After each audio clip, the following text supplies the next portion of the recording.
مولا کائنات علی مرتضیٰ رضی اللہ تعالیٰ عنہ فرماتے ہیں، رسول پاک صلی اللہ تعالیٰ علیہ وسلم نے یہ فرمایا، میں آپ کو ایک مسئلہ بتاتا ہوں موزوں پر مسح کرنے کا۔ موزے کا مطلب ساکس جو پہنتے ہیں، یہ جو دھاگے کے ہم ساکس پہنتے ہیں پہلے چمڑے کے ساکس ہوتے تھے، اس کے لیے شریعت نے یہ چھوٹ دی ہے کہ اگر جیسے آپ نے فجر کی نماز کے وقت وضو کر کے ساکس پہن لیے تو آپ کو اختیار ہے کہ آپ پورے دن تک یعنی کل کی فجر تک وہ ساکس اگر نہیں نکالتے ہیں تو وضو کرنے کے بعد آپ کو پیر دھونے کی ضرورت نہیں، خالی اوپر سے صرف مسح کر لیں گے تو کافی ہو جائے گا۔ اس کو مسح علی الخفین کہتے ہیں، یہ مسئلہ ہے آج بھی ہے، اور مسافر کے لیے 3 دن تک کی اجازت ہے، جب تک وہ نہیں کھولے گا پیر دھونے کی ضرورت نہیں، چاہے وضو ٹوٹ جائے، پیشاب کے لیے گیا، استنجا کے لیے گیا، پھر وہ اپنا پورا وضو کرے گا، پیر نہیں دھوئے گا، اوپر سے صرف مسح کرے گا۔ اس کو کہتے ہیں مسح علی الخفین۔ مسح کرنے کا طریقہ کیا ہے؟ اوپر سے اس طرح سے، جیسے اوپر کی انگلیوں کے اوپر سے لے کر کے پنڈلیوں تک، اس طرح تینوں انگلیوں سے اوپر تک کھینچنا ہے۔ میں یہ بات اس لیے عرض کر رہا ہوں کہ حقیقت اگر دیکھا جائے تو آدمی چلتا نیچے سے ہے، تلووں سے چلتا ہے۔ وہ موزے اور وہ ساکس کس کام کے لیے آتے تھے؟ چلنے کے لیے۔ جیسے آج ہم چپل پہنتے ہیں، اس وقت وہ چمڑے کے موزے پہنتے تھے۔ مولا کائنات علی مرتضیٰ رضی اللہ تعالیٰ عنہ یہ فرماتے ہیں کہ مصطفیٰ کریم صلی اللہ علیہ وسلم نے فرمایا کہ جب تمہیں وضو کرنا ہو اور موزے پہنے ہو تو اوپر سے صرف مسح کر لو، اوپر سے صرف مسح کر لو۔ حضرت علی فرماتے ہیں اگر دین عقل کا نام ہوتا تو میں نیچے سے مسح کرتا۔ حضور اکرم صلی اللہ علیہ وسلم نے صرف فرما دیا کہ اوپر سے مسح کرنا ہے، تو ہم یہ نہیں پوچھتے کہ کیوں اوپر سے کرنا ہے، کیوں نیچے سے نہیں کرنا ہے۔ یہی دین ہے۔ اقبال نے کہا ہے بمصطفیٰ برساں خیش کے دی ہما اوست، اپنے آپ کو نبی تک پہنچا دے، یہی اصل دین ہے۔ اگر بہو نہ رسیدی تمام بو لہبیست، اقبال فرماتے ہیں کہ اگر تم مصطفیٰ کریم صلی اللہ علیہ وسلم تک نہیں پہنچ سکے تو پھر تمہاری پوری زندگی ابو لہب کی طرح ہے کہ اپنے آپ کو نہیں پہنچا سکے نبی کونین صلی اللہ علیہ وسلم تک۔ عزیزان گرامی وقار، میں آج جس بات کو لے کر آپ کے سامنے حاضر ہوں وہ یہ ہے کہ دین کی بنیادیں اتنی ہلکی نہیں ہیں جس طرح سے آج اس کو سمجھا جا رہا ہے۔ آج ہم ہیں اور چلے جائیں گے، ایسے ہزاروں نسلیں آئیں اور چلی گئیں، لیکن دین اسلام کا کچھ خراب نہیں ہوا۔ اسلام اس وقت بھی پھل پھول رہا تھا جب چنگیز جیسا ظالم پوری دنیا میں اپنی ظلم کی داستانیں لکھ رہا تھا۔ ہلاکو جیسے برباد کرنے والے بادشاہ نے مسلمانوں کی میناروں سے، کھوپڑیوں سے مینار تعمیر کر دیا، پورا خون سے تہس نہس ہو چکا تھا، دریائے دجلہ کو لال کر دیا گیا تھا۔ اس وقت بھی اسلام ختم نہیں ہوا، اسلام پھل پھول رہا تھا۔ کے زمانے میں بھی اس اسلام کے تک بھی باقی ہے۔ آپ کیا سمجھتے ہیں کہ ہم چند لوگوں کے منہ پھیر لینے سے اسلام ختم ہو جائے گا؟ آج تم کمپرومائز کر کر کے چلے جاؤ گے تو کیا دین ختم ہو جائے گا؟ دین ہم سے نہیں چل رہا ہے، دین اپنی حقانیت کی بنیاد پر چل رہا ہے۔ اسلام صرف اور صرف ہمارے آنے اور جانے والوں کا یہاں پر رجسٹر ہوتا ہے، یہ دیکھا جاتا ہے کہ کون کامل تھا اور کون ناقص تھا۔ اور اگر لوگ یہ سمجھ کر کے بیٹھے ہیں کہ ہم ہی سے دین چل رہا ہے تو یہ ان کی خیالی ہے، یہ ان کی خام خیالی ہے۔ عزیزان گرامی وقار، صحابہ کرام رضوان اللہ تعالیٰ علیہم اجمعین جو بنیادیں لے کر کے پوری دنیا میں چلے تھے، اسی کی طرف میں آپ کو توجہ دلانا چاہتا ہوں۔ آج لوگ اکثر ہماری باتوں پر یہ اعتراض کرتے ہیں اور یہ کہتے بھی ہیں، مجھے اکثر یہ کمنٹس ملتے ہیں، مولانا آج حالات صحیح نہیں ہیں، اس طرح کی باتیں ہم کر نہیں سکتے، آج حالات ایسے ہیں۔ میرے عزیزو، آج تو حالات بہت اچھے ہیں، ہمارے بہت اچھے ہیں۔ کیا کبھی مکہ کے حالات معلوم ہوئے تھے تمہیں؟ صحابہ کرام کے ساتھ کیا حالات تھے اس وقت؟ جب 40 لوگ بیٹھ کر کے گھر کے اندر کلمہ طیبہ پڑھتے تھے، تب عمر فاروق رضی اللہ تعالیٰ عنہ نے یہ اعلان کیا تھا، یا رسول اللہ صلی اللہ علیہ وسلم السنا بالحق، کیا ہم حق پر نہیں ہیں؟ حضور اکرم صلی اللہ علیہ وسلم نے فرمایا بالکل کیوں نہیں، ہم حق پر ہیں۔ تو انہوں نے کہا پھر یہ بند کمرے میں تبلیغ اسلام کیوں؟ حرم کعبہ میں چل کر کے اسلام کی دعوت دیں گے۔ حضور اکرم صلی اللہ تعالیٰ علیہ وسلم نے آپ کے مشورے کو پسند فرمایا اور نکلے۔ ان کو معلوم تھا کہ باہر آنے کا انجام کیا ہوگا۔ پہلا دن تھا جب 40 لوگ حرم کعبہ میں آئے اور علل اعلان سب سے پہلا خطبہ جو دیا سیدنا ابو بکر صدیق رضی اللہ تعالیٰ عنہ، پورا ہجوم حملہ کیا، قریش جو اس وقت موجود تھے سارے لوگوں نے حملہ کیا، کسی کو نہیں چھوڑا، حتیٰ کہ نبی کونین صلی اللہ علیہ وسلم پر بھی انہوں نے دست درازیاں کی، زد و کوب کیا ہے۔ حضرت ابوبکر صدیق رضی اللہ تعالیٰ عنہ کو اتنا مارا گیا تھا کہ آپ کا چہرہ سوج کر کے آپ کی آنکھیں اندر جا چکی تھی، آنکھیں نظر نہیں آ رہی تھیں، انہیں انجام معلوم تھا۔ کیا آپ یہی کہیں گے حالات اس وقت بہت اچھے تھے؟ ان کے لیے حالات اچھے تھے جب وہ تبلیغ اسلام کے لیے نکلے۔ عزیزان گرامی وقار، آج جن حالات کا ہمیں یہ شکوہ کیا جاتا ہے، میں سمجھتا ہوں کہ در حقیقت تمہارے دلوں میں یہ بزدلی آ چکی ہے یا ڈال دی جا چکی ہے، جس کی بنیاد پر یہ حالات کا رونا رو رہے ہیں۔ در حقیقت دیکھا جائے تو صحابہ اکرام کے ساتھ جتنے سخت حالات تھے، یہ 1400 سالوں میں کبھی اتنے سخت حالات آئے ہی نہیں ہیں۔ حضور اکرم صلی اللہ تعالیٰ علیہ وسلم نے ایک صحابی کو بلایا، حضرت مصعب بن عمیر رضی اللہ تعالیٰ عنہ، فرمایا میں ایک چٹھی لکھتا ہوں فلاں بادشاہ کے پاس، جاؤ گے؟ انہوں نے کہا یا رسول اللہ صلی اللہ علیہ وسلم، اسلام حق ہے اور حق کی دعوت دینے کے لیے بادشاہ تک بھی پہنچوں گا، جاؤں گا۔ حضور اکرم صلی اللہ علیہ وسلم نے 3 اور 4 سفیر اپنے منتخب کیے، تنہا اکیلے گھوڑا اٹھایا اور ان کے پاس نہتیا۔ حضور اکرم صلی اللہ علیہ وسلم کے قاصد بن کر کے کس کے پاس جا رہے ہیں؟ اس وقت کی سپر پاور ایران کی حکومت، کسرا بادشاہ، اس کے پاس دعوت اسلام لے کر تنہا صحابی جا رہے ہیں۔ شاہ مقوقس کے پاس گئے ہیں، مصر کے بادشاہ کے پاس، قیصر روم کے پاس، ایک ایک تنہا صحابی گئے ہیں۔ رسول کرم صلی اللہ تعالیٰ علیہ وسلم کے وہ خط لے کر کے، اس میں صرف اتنا میٹر ہوتا تھا، حضور اکرم صلی اللہ تعالیٰ علیہ وسلم دکھاتے تھے بسم اللہ الرحمن الرحیم، اللہ کے نام سے شروع جو نہایت مہربان رحمت والا، میں محمد اللہ کا رسول ہوں اور میں لوگوں کو انسانوں کی عبادت سے نکال کر خالق کی عبادت کی طرف لے جانے آیا ہوں۔ یہ پیغام دے کر کے حضور اکرم صلی اللہ علیہ وسلم بھیجتے، لے جانے والے کے دل میں یہ بات کیا نہیں آتی ہوگی، میں بھرے دربار میں جاؤں گا اور اس کے دین کے خلاف میں اپنا دین پیش کروں گا، میری کیا حالت ہو سکتی ہے؟ انہیں کیا یہ احساس نہیں تھا؟ انہوں نے کبھی یہ نہیں کہا حالات ایسے نہیں ہیں جا کر کے کسرا کے پاس ہم دعوت اسلام پیش کریں۔ صحابہ نے کبھی یہ نہیں کہا حالات ایسے نہیں ہیں کہ شاہ مقوقس کے پاس جائیں، بلکہ انہوں نے یہ کہا مصطفیٰ کریم صلی اللہ علیہ وسلم نے اگر حکم فرمایا ہے تو ہمیں اس بات کا کیا دیکھنا کہ حالات کیسے ہیں، اس لیے کہ حالات جو بھی بنتے ہیں، سنورتے ہیں، بگڑتے ہیں، سب کا مالک اور خالق اللہ رب العزت ہے۔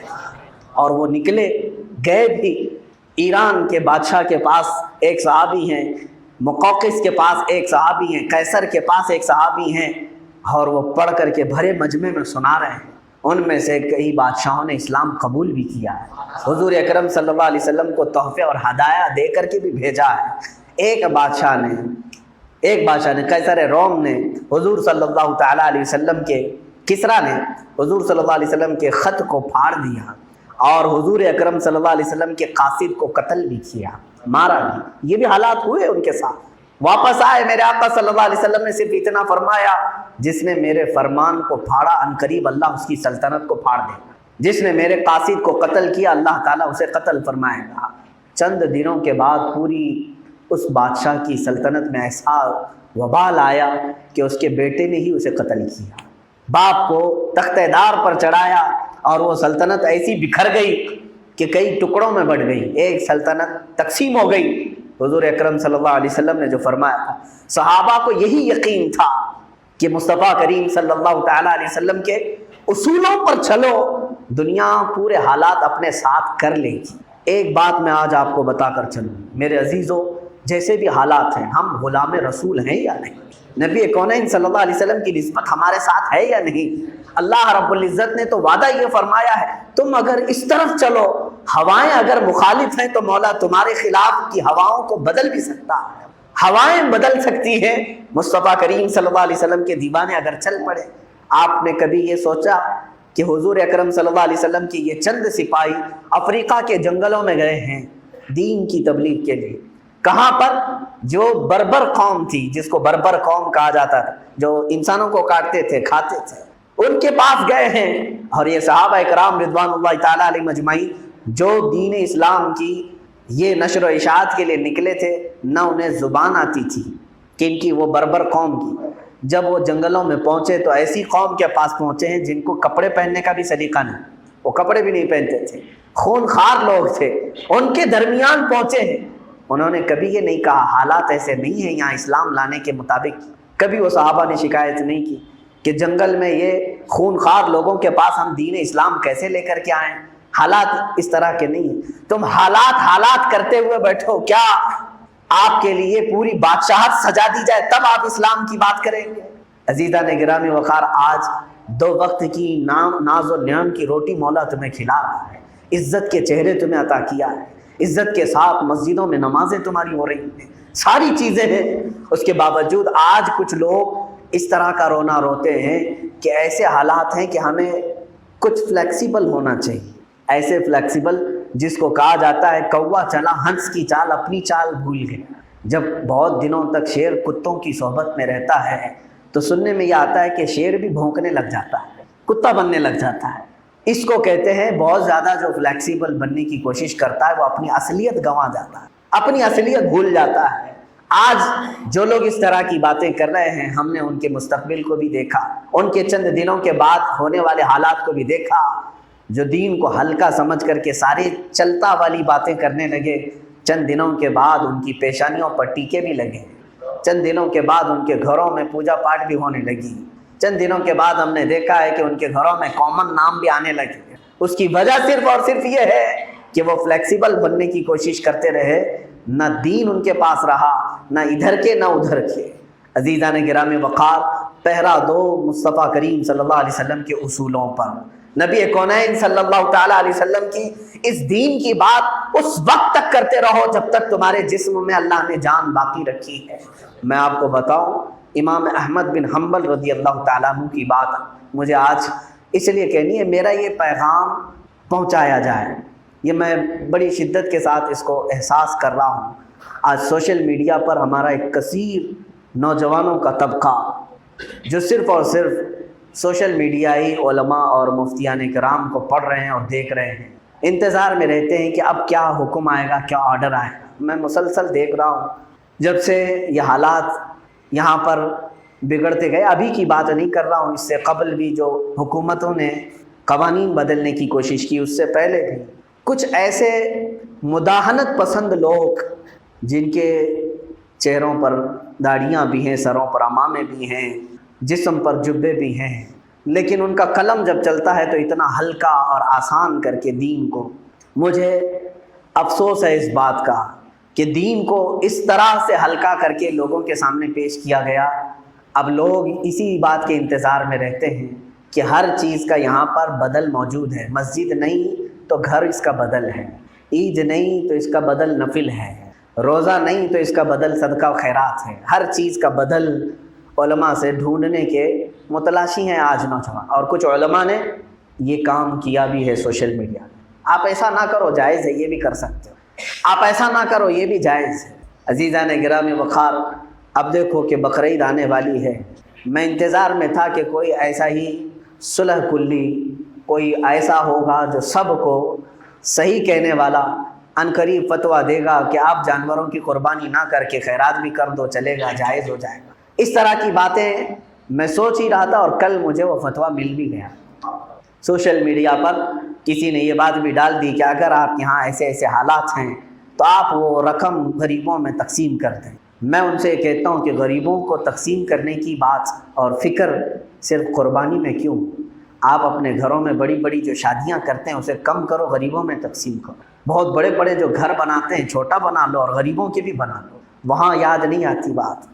جب اسلامی اصولوں کی بات آتی ہے تو غربا اور مساکین کی بات کرتے ہیں۔ یقیناً غریبوں اور مسکینوں کی آپ مدد کرو، لیکن قربانی اسلام کا ایک فریضہ ہے، یہ شعار ہے اسلام کا شعار ہے۔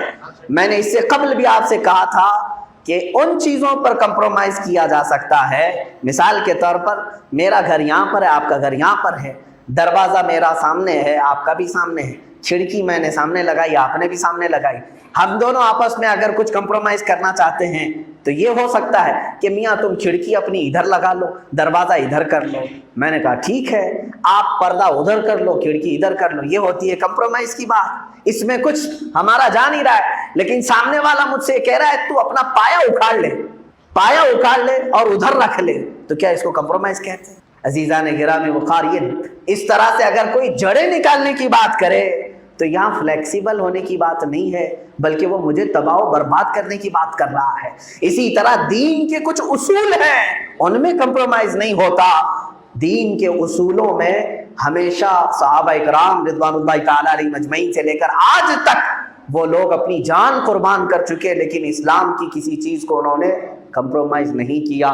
اگر ایسا ہی کرنا ہوتا، حالات کے پیش نظر آسانی لانا ہوتا، تو سب سے بڑی آسانی لانے کے لیے امام حسین کربلا میں نہیں جاتے۔ ان کے پاس تو حالات ایسے سخت تھے، ظالم بادشاہ بیٹھ چکا تھا تخت پر، ان کے بچوں کی جان کے لالے پڑ چکے تھے، اپنا ایک گھر لے کر کے وہ امام کربلا کے میدان میں چلے آئے۔ عزیزان گرامی وقار، کربلا کی داستانوں کو سننے والے اور سنانے والے قطعاً ایسی بات نہ کریں کہ دین میں ایسے اگر حالات آ جائیں تو ہمیں اس طرح کی مصلحت کا دروازہ کھول دینا چاہیے، پھر کل قیامت کے دن امام حسین کو تمہیں جواب دینا پڑے گا۔ سرکار سید الشہداء امام حسین اعظم رضی اللہ تعالیٰ عنہ اپنے گھر کے 72 نفوس قدسیہ کو اللہ کی راہ میں پیش کر دیا، اس کے باوجود دین کی کسی اصل اور بنیاد پر ذرا برابر بھی آنچ آنے نہیں دیا۔ آج تک تاریخ ان کو دہرا رہی ہے، اور آج تمہارے پاس اگر کوئی درندہ صرف آنکھ دکھائے تو تم اپنے اسلامی شعار کو بدل کر کے اس کی بجائے کوئی دوسرا کام لانے کی کوشش کرو گے تو یاد رکھو تمہارا بھی نام اکبر بادشاہ کے ساتھ لکھا جائے گا، جس نے 1000 سال کے بعد دین اسلام کو بدل کر کے دین الہی لانے کی کوشش کی تھی، اور یہ کہا تھا اب یہ دین پرانا ہو چکا ہے، مسجدوں میں منبر پر اب پوجا بھی ہوگی، اذانوں کی جگہ سیپ بجائی جائے گی، ساری چیزیں مکس کر کے رکھ چکا تھا۔ ایسا دین اگر تم چاہتے ہو تو تمہیں وہ اکبر کا دین مبارک ہو، اگر دین اسلام چاہتے ہو تو محمد رسول اللہ کے دین میں آؤ، رسول کریم صلی اللہ علیہ وسلم کے دین میں آؤ۔ علماء محتاط ہو جائیں، جتنے علماء ذمہ دار ہیں وہ قوم کو بزدلی کی طرف نہ لے جائے۔ مجھے پڑھ کر کے میری آنکھیں اس وقت جب ڈگا گئی جب امام احمد بن حنبل رضی اللہ تعالیٰ عنہ کا دور تھا۔ 4 اماموں میں سے ایک نام سنا ہے کہ نہیں آپ نے؟ امام احمد بن حنبل، کروڑوں سلام ہو ان کی تربت پر۔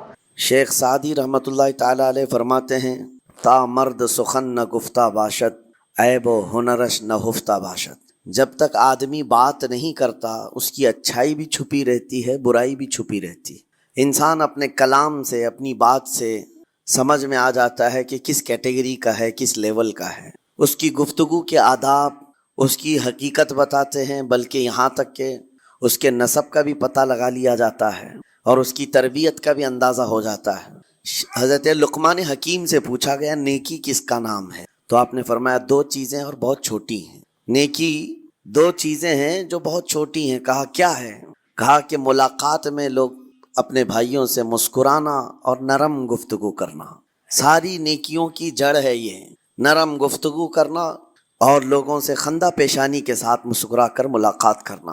لیکن میرے عزیزو، یہ 2 چیزیں بناوٹی تو بہت سارے لوگوں کے ساتھ آ سکتی ہیں، اخلاق تصنع جس کو کہتے ہیں، تکلف کے ساتھ بہت سارے لوگوں کے ساتھ آ سکتی ہیں، لیکن حقیقت میں جس انسان کی طبیعت میں یہ 2 چیزیں ہونی چاہیے وہ کب سمجھ میں آتی ہیں؟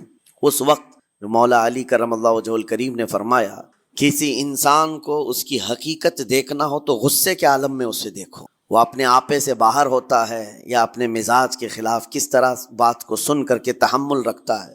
سب سے بڑا پہلوان وہ ہے جس نے اپنے غصے کو کنٹرول کیا اور اپنی زبان پر قابو پا لیا، ورنہ یہ وہ لمحہ ہے جب انسان پھٹ پڑتا ہے، جو دل کے اندر ہے سب کہہ جاتا ہے۔ آپ کو میں بتاؤں، نبی کریم صلی اللہ تعالیٰ علیہ وسلم کے عظیم اخلاق کریمہ، بخاری شریف کی حدیث ہے، حضور مسجد نبوی میں تشریف فرما ہے۔ اس وقت مسجد نبوی، آج ہو سکتا ہے آپ کے ذہن میں جو امیج ہے مسجد نبوی کی، بہت بڑی عالی شان مسجد، لیکن وہ زمانہ نبوی میں اس طرح کی نہیں ہے، کچی دیواریں تھی، اوپر چھپر کے چھت پڑے ہوئے تھے، اور مٹی کی زمین تھی۔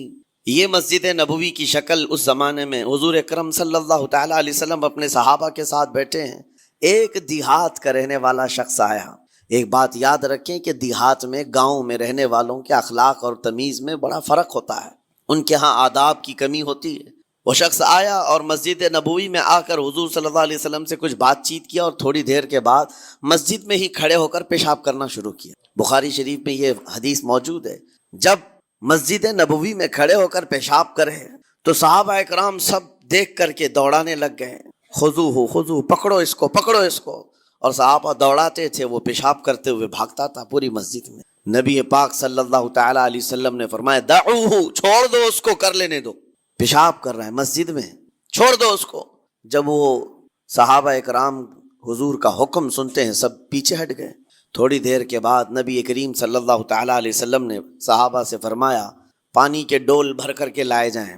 صحابہ سے ہی منگوایا، پانی کے ڈول بھر کر کے لائے گئے اور مسجد نبوی کے میدان میں فرش پر بہایا گیا اور صاف کیا گیا۔ اب وہ شخص نہایت ہی ڈرا سہما کھڑا تھا، میرے ساتھ کیا ہوگا پتہ نہیں، میں نے پیشاب کیا، اب مجھے یہ لوگ قتل کر ڈالیں۔ نبی کریم صلی اللہ تعالیٰ علیہ وسلم نے قریب بلایا اور فرمایا، نہایت نرم گفتگو کے ساتھ حضور فرماتے ہیں یہ اللہ کا گھر ہے، یہاں پیشاب نہیں پیشانیاں رکھی جاتی ہیں۔ بس یہ جملہ ہے، بخاری شریف میں موجود ہے، یہاں عبادت کی جاتی ہے۔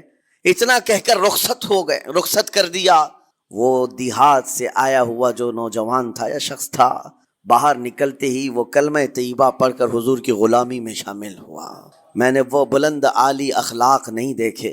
نبی کریم صلی اللہ علیہ وسلم کے بارے میں قرآن کہتا ہے فَبِمَا رَحْمَةٍ مِّنَ اللَّهِ لِنْتَ لَهُمْ، اللہ کی رحمت سے آپ لوگوں کے لیے نرم ہیں، اس لیے لوگ آپ کے ارد گرد لگے ہوئے رہتے ہیں۔ وَلَوْ كُنْتَ فَظًّا غَلِيظَ الْقَلْبِ لَانفَضُّوا مِنْ حَوْلِكَ، اے رسول اگر آپ سخت دل ہو جائیں تو پھر یہ سب چھٹ جائیں گے، آپ سے دور ہو جائیں گے۔ اس رسول کے لیے جب کہا گیا ہے کہ اگر آپ سخت ہو جائیں تو لوگ چھوڑ کر کے دور ہو جائیں گے، تو ہمارے اور آپ کے لیے کس قدر لہجے کی پابندی ضروری ہے۔ ہاں عزیزان گرام وقار، اپنی گفتگو، اپنے کلام، اپنی بات چیت سے آپ اپنے سلیقے بتاتے ہیں۔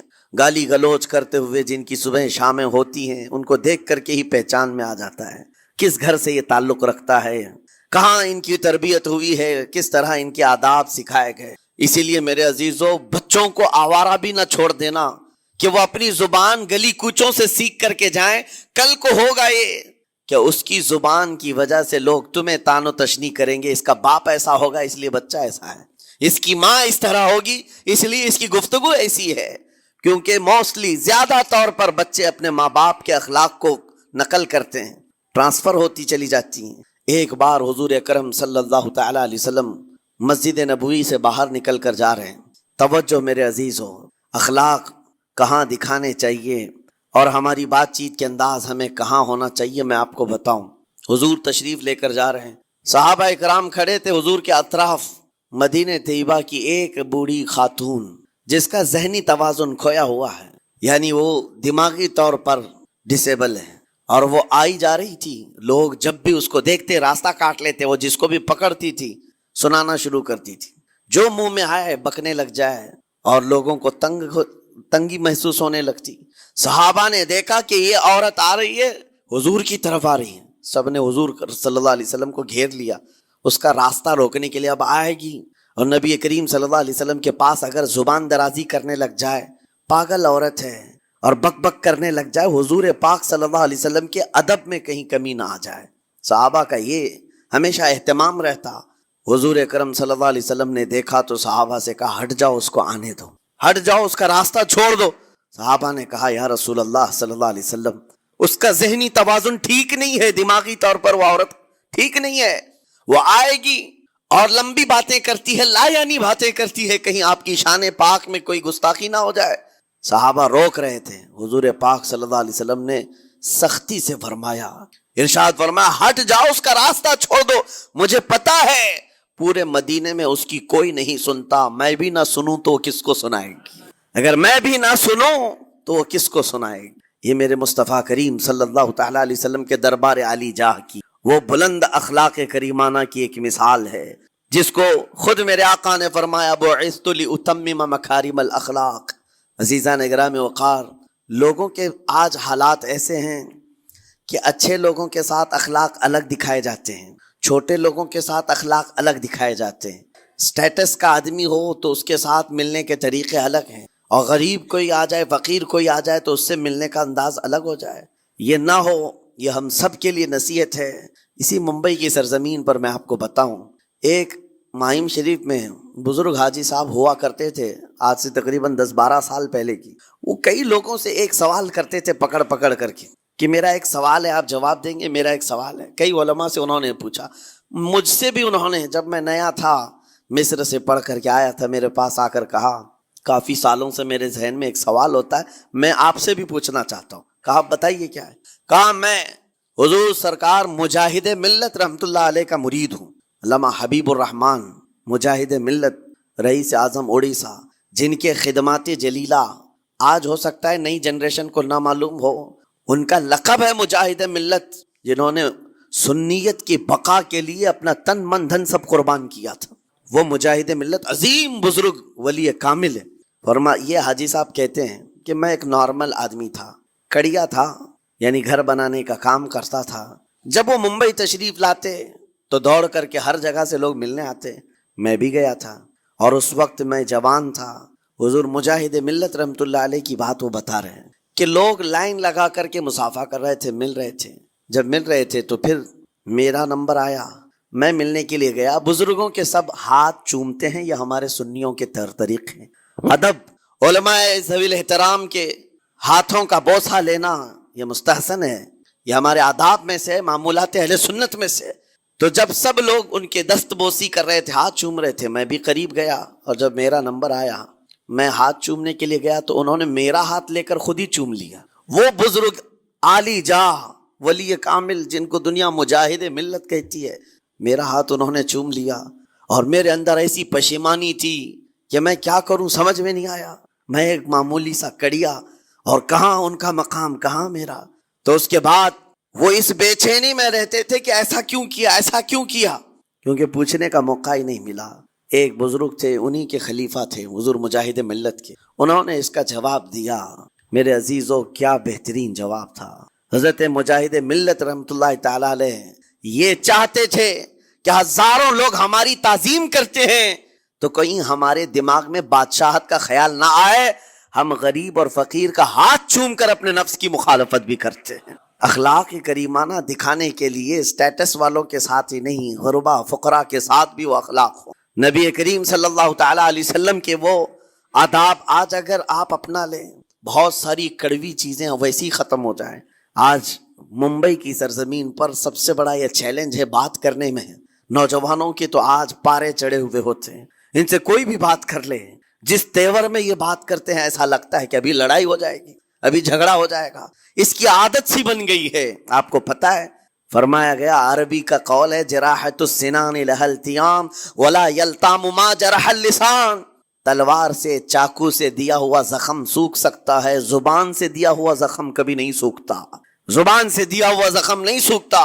بولنے سے پہلے 1000 بار اس بات کو خیال ہونا چاہیے کہ میں جس کو بول رہا ہوں کہیں اس کا دل چھلنی تو نہیں ہو جائے۔ میری زبان یہ ہوتی 50 گرام کی چھوٹی زبان ہے، لیکن بڑے بڑے لوگوں کے کلیجے چیر کر رکھتی ہے، بڑے بڑے لوگوں کے دلوں میں سوراخ کر کے رکھتی ہے، زخمی کر کے رکھتی ہے اس کا استعمال۔ اسی لیے روایت میں ملتا ہے کہ جب انسان صبح کرتا ہے تو سارے اعضاء، ہاتھ پیر آنکھ کان ناک، سارے اعضاء سب سے پہلے زبان سے یہ عرض کرتے ہیں، اس کی پناہ مانگتے ہیں، کہتے ہیں آج تو صحیح سلامت رہے گی تو ہم سب صحیح سلامت رہیں گے، اور اگر تو پھسل گئی تو عذاب ہم پر بھی ہوگا۔ زبان بولتی ہے، مار کسی اور کو پڑتی ہے، کوئی زبان کو مارتا نہیں ہے، گالی زبان دیتی ہے، لیکن مار کبھی پیٹھ پہ پڑتی ہے، سر پہ پڑتی ہے، ہر جگہ پڑتی ہے۔